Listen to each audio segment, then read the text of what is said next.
Hello everyone and welcome to the Marketing Mix. I'm on my own some today, so I thought I would turn this into a session where you could ask me any marketing related questions that you have, anything that you've been struggling with lately or has been causing you issues. I know we all had issues yesterday with Facebook, WhatsApp, Instagram and Messenger being offline, not being accessible. So I'm sure that we've all had a busy day yesterday of trying to make sure that our marketing happens without the use of those four things. And as I've seen today, lots of people saying it's useful not to put all your marketing eggs in one basket. Do not use one social media channel exclusively to do all your marketing. So I'm going to take questions today. I've got some questions that I've been asked in the past. I know that they're ones that will interest people because I've been asked them several times. So I'm going to run through some of those. If you're watching, pop your name into or say hello in the comments so that I can see who's here. If you've got a question to ask me, just let me know in the comments and I'll go through as many as I can. All marketing related questions, I will help you as best I can today. So I'm just going to kick off with some questions that I've been asked previously in no particular order. So many of you will know that I love Canva and it's one of my go-to tools for marketing and I use it practically every day. So one question that I get asked is, can you use videos in Canva? And absolutely, that's a big fat yes. You can definitely use videos in Canva. What you can do is you can either upload your own videos or there are stock videos that they have in their image and video library that you can use. I quite often will do things like snip the marketing mix. When I've got guests on, I'll snip it in a nice, interesting place where I've asked a question and they're answering it. And I'll make that a clip that's maybe less than a minute long and add subtitles. And then I'll pop that into Canva. I'll upload it to Canva. And then I will put it in my template so that people recognize that it's from me. I haven't come across any ways to actually put subtitles on videos in Canva. But I use a tool called Headliner, which is free for us. I can't remember. I think it's free for 2 hours of subtitling. I could be wrong. And then after that, it starts putting a watermark on your videos. But there is a paid version if you want to do that. But seeing as I just use very small snippets, short snippets, it's actually cost me not anything at the moment to use Headliner. It really has picked up exactly what I have been saying in terms of the video and created captions that are reasonably accurate. I only have to change a couple of things each time. So that's a really good tool to use as well. Sam, Canva is fab, but I really struggle when I create a story for Facebook or Insta to then pop it into Business Suite. Any tips? Oh, that's odd because I've uploaded images in Business Suite for stories previously. Perhaps make sure that you've got the right templates in Canva. I know that the story and the story templates are set, but maybe try downloading them as a JPEG rather than a PNG. Maybe it's the size of the template or the image that you're trying to upload. And if it doesn't work in Business Suite, try uploading a story directly and see if that works. And perhaps it's just a limitation of Business Suite. I haven't actually come across that problem. I don't always create templates in Canva for stories. I usually am doing them on the hoof. I did one on Instagram today, but just talking about the outage yesterday. But when I have done it, it's worked fine. So I would just check the size of your images and try and upload them directly to Facebook and Instagram and see if that works. And if it does, I think maybe there's an image issue in Business Suite. Let me know if you've got any more questions. I will carry on. So a thing that I get asked about Canva all the time is about setting up your branding in Canva, whether you can, put your logo, colors, fonts, etc. It's a really great thing to do, actually. And Canva now lets you have multiple brands, brand kits. I think perhaps there might be a difference between the free and the paid version. Perhaps you're allowed one in the free version, but I've got multiple ones set up. I pay for Canva. I have multiple brand kits set up for me and for my clients. And they have everything in them from logos to colors that they use to fonts, which means that every time I want to design something for me or for my clients, I've got everything there in the one place. Now, you can create logos in Canva, but realistically, I mean, it's an important part of your business, right? So I would really recommend working with a graphic designer. You may have seen my interview with her. I work with Bhavini quite a lot. Her business is called B81 Designs, and she's a fabulous designer. She's really creative, and she can help you get the right logo for your business. So whilst I think Canva is a great tool for creating a brand kit that you use on your designs, I would recommend that to get a cohesive branding for your business, work maybe with a brand expert to make sure that everything that your brand stands for is comes out in your branding. Then work with a graphic designer to create that branding, and that's just what I did with Bhavini this year. So I knew that I wasn't being consistent. So I asked her to really look at my branding. I gave her a lot of information about my brand and what it stands for, how I want people to feel when they see things from me. And she created a really great identity for me. So I've got a whole new secondary palette of colours. I've got fonts that now represent my brand.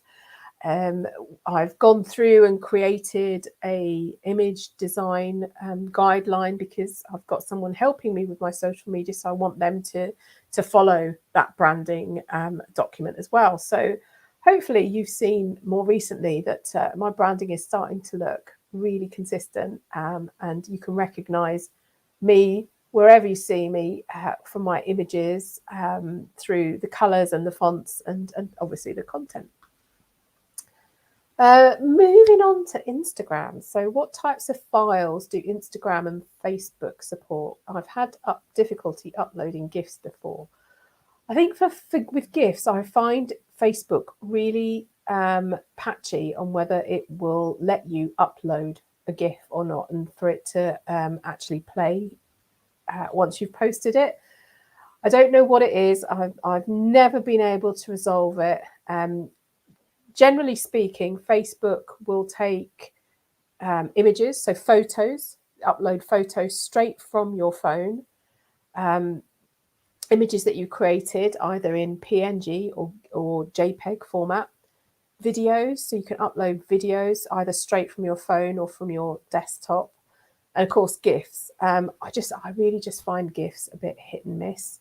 On Facebook as well, it also lets you in Creator Studio, Facebook Creator Studio, you can also create little short videos from posts that you've done before. So perhaps maybe you've done a series of tips on your page. You can take those images from those tips and create a little video from those as well, just by using the images that are already on Facebook. Instagram, pretty easy, image or video. I think a GIF counts as a video, but on your grid, your videos need to be less than a minute long. So you can't go over a minute. But what you can do, if you've got a longer video to post, you can either do a reel, or you can create a video for IGTV. And both things, IGTV videos will be posted. You can use that as a grid post, and it'll have a little button for people to carry on watching it in longer form. So I hope that's helped. Any more questions from you guys? Sam, I can see you're on. Other people have joined. So if you want to pop your name or pop a hello into the comments so that I don't feel like I'm talking to myself, which I do at the moment because I've not got anyone with me. Normally I'm interviewing somebody and it feels like a little chit chat, but now I feel like I'm talking into the ether. So If you're watching, let me know. Pop a question into the comments box and I will answer it. So again, in no particular order, is Google My Business for bricks and mortar businesses only? No, is my short answer. I love Google My Business, and if a lot of your customers come from your local area, you should absolutely be using Google My Business, whether you've got a premises or not. It's a really great way for you to be discovered locally. And it works. One of my clients came from down the road from me because he Googled marketing consultant near me and I popped up. So definitely use Google My Business. Let me just pop a link to a blog post that I wrote a while back. But Google My Business is really useful in terms of just basic things like, your opening hours, whether you've got any special kind of offers going on, lots of different things. Reviews are really important. So Google My Business is really cool for that and getting people to review your business online. And remember that when they do that, other people that discover you will see those reviews and will be able to see what your customers think of your business and how you've helped them. So definitely use that. And sorry, I can never type and talk at the same time. It's really difficult. So let me just pop a link into the comments there. You can read that blog post. If you don't have it set up, there's a step-by-step guide in there of how to set up Google My Business. And definitely, share photos of you in your business, share photos of your team if you've got one. Encourage customers, if you've got a premises, encourage customers to take photos in your business and share them with a review, which means that other people can see what's happening in your business. It just gives you a really nice, rounded profile. And of course, it's important for search, right? I've said that if your customers come from your local area, Google My Business is brilliant for you to pop up in search. And the more that's populated into your profile, the more information people have about you, that you can know your services, they can book as well, book online. So it's a multitude of things in there that I really recommend that you look at. Next thing. Back to Instagram. How can I save my Instagram stories? So Instagram stories, we know they last for 24 hours and then they disappear. But what you can do is on your profile, you can create Instagram highlights and you can save stories into that. So when you go into the story, you can click the heart in the bottom right-hand corner and it'll ask which highlight you want to add that to. So think of some suitable highlights that you want to put on your Instagram profile. So for me, I've got things like reviews, blog topics, tips, events. So I can create an Instagram story around those things. And I think maybe a behind the scenes as well. And the ones that I want to keep, I can put into my highlights and they will be there. They will live on my profile and people who come to my profile can look at those stories. So you can choose which ones you put in those highlights. Now, of course, they disappear for everyone else after 24 hours, but you can still see your stories in your archive. So if you go to your profile and click on settings, you'll see archive in the menu. And when you go to that place, you'll see all the stories that you've posted before. And you can go back into them and you can retrospectively add them to highlights so that they're visible on your profile. Hi, Shelton. Thank you for joining us today. So for generating B2B reach and leads, what ABD or platforms and methods, what platforms and methods are effective? So I'd say for B2B reach, I would definitely look at LinkedIn. There is a lot going on at LinkedIn right now, and I read somewhere that only something like 5 or 10% of people post content on LinkedIn, which I find incredible because I see a lot of content from different people, but not a huge amount of people post. A lot more people interact with content than share it. So I would look at what your segment is, what your who your target customer is, and realistically, where do they live on social media. So I'm on Facebook, I'm on Instagram, I'm on LinkedIn. That's because my target audience uses all those platforms and I spend time on those places. But I also spend quite a lot of time driving traffic to my own website and building my email list. And that's important, especially after yesterday when all that hoo-ha with Facebook and Instagram and WhatsApp and Messenger being down and people were panicking, lots of memes appearing on Twitter. But the reality is that all social media profiles, all of your profiles on social media are rented. They don't belong to you. So when something like that yesterday happens, you have to scrabble to be able to communicate with your audience. And the two places that do belong to you that are not rented are your website and your email list.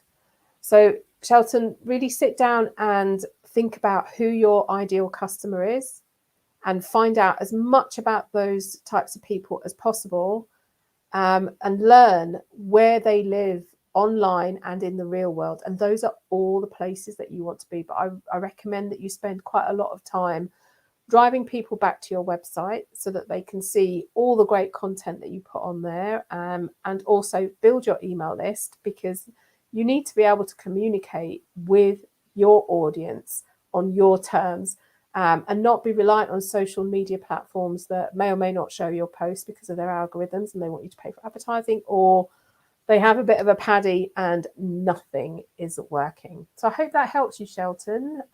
Do keep posting your questions and I'll answer as many as I can. Another one for Instagram: should I have a separate business Instagram account? And the answer to that question is simply yes. So for all of your social media accounts, try and have a business account, because that helps you with giving you an idea of how your content is performing. You're very welcome, Shelton. So really try and have a business page for all your social media accounts, which means that you can look at the insights. You can see where your follower growth is happening. You can see which posts people are engaging with the most, so that you can understand how you can create the content that makes your followers want to engage with you. So definitely a good thing to do. Instagram gives you all sorts of insights. You can get it from within the app. You can get insights on Business Manager now. I think also on Creator Studio. I'm trying Agora Pulse to post on Instagram, and that gives me a whole different other lot of metrics. One particular set that's helpful to me is the hashtags that people interact with. So I've got a word cloud of the hashtags that people like, that have interacted with the most, so that I can look and see how I can incorporate those in my posts more often. And it also lets me save lists of hashtags, so I don't have to remember. So if you want to give that a go, Agora Pulse is a good platform for that. A Facebook and an email marketing question. So someone asked me, can I use Constant Contact to offer a freebie on Facebook for people to sign up to my email list? So yes, absolutely. There's no reason why you shouldn't do that. Just make sure that people understand that that freebie is putting them on your email list. So don't advertise it as something else. Don't position it as something else and then suddenly start emailing people. Now, typically, I don't offer freebies to join my email list. It's kind of, you want to join if you want to. So where I have a lead magnet, I typically don't add those people to my regular email list, the Marketing Morsel. In my email automation that I use to follow up with those people, the last email is invariably one that says, hey, look, I'd really like to have you come and join my email list. Here are the benefits that you get if you do that. And here's where you join. So they click on a link and fill in the form to join my email list. Anyone who doesn't do that, I typically send them things that I think they'll be interested in based on the content that they've taken from me. So they'll get an email from me, but there's a little line at the top of the email that says that they're getting that email because they've previously liked my content in some shape, form or other, and that I think that they would be interested in what's in the email. So definitely create yourself a little post. Get a sign up box. I use Constant Contact, but create yourself a sign up box in your email tool. Post a link on your social media platforms and tell people the benefit. What is the value that they're going to get when they join your email list? So don't forget that. Don't just say, oh, come and get our monthly newsletter. Well, why? What's in it for me? So make sure you tell people what's in it for them.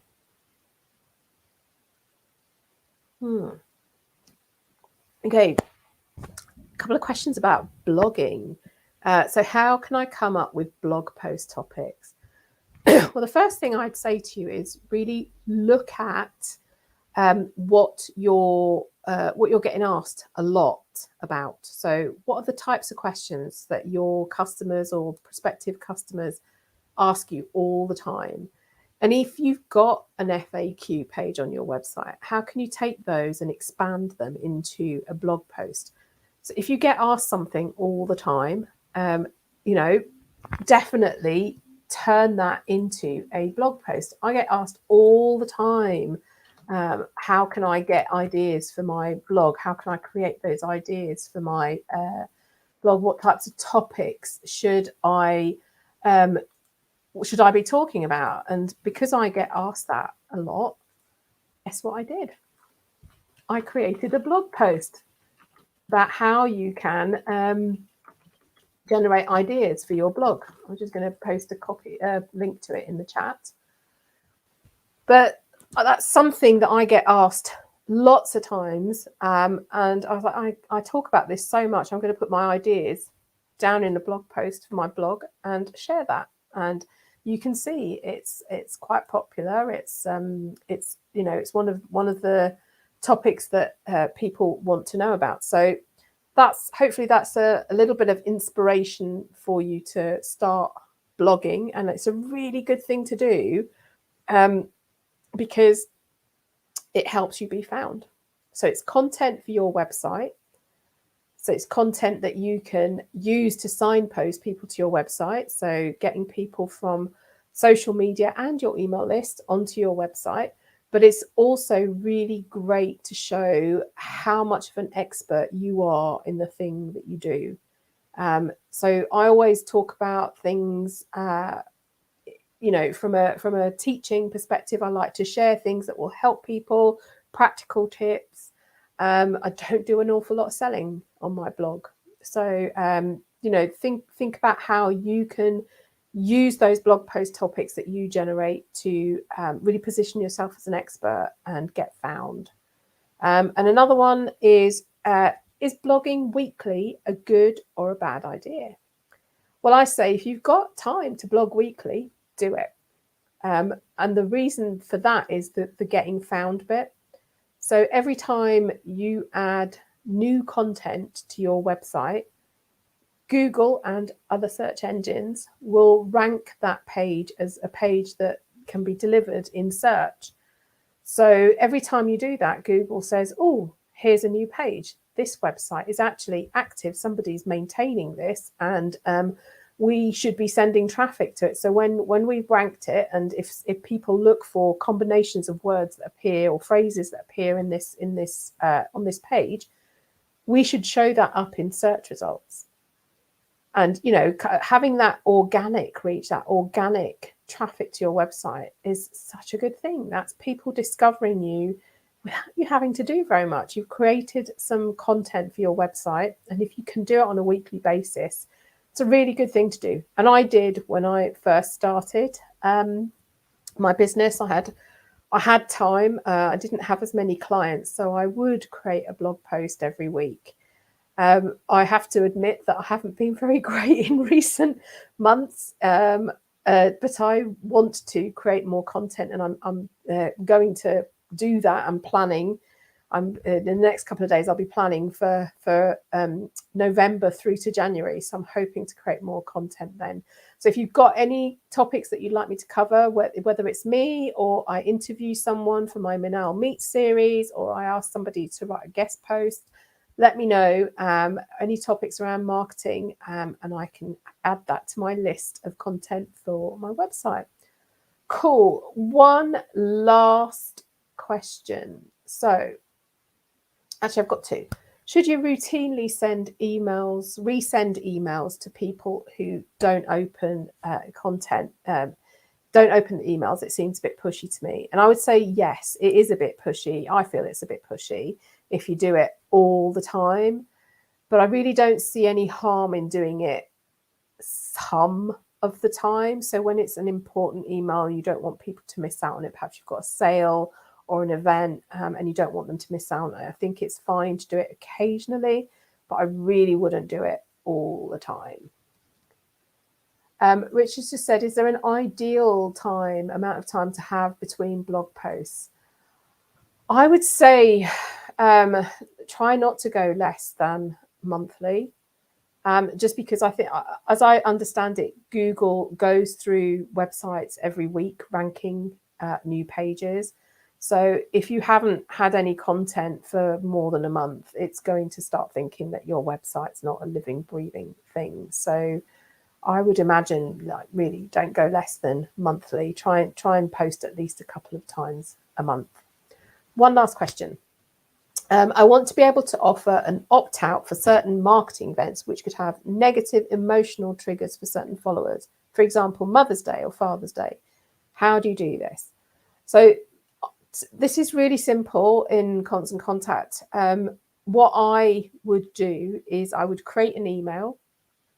I would have a link in that says, if you don't want to hear about this, you can opt out. And that link would then put people, it's click segmentation, it's called. It would put anyone who clicks on that link into a separate list that I can then exclude from the future emails that I send out about that topic.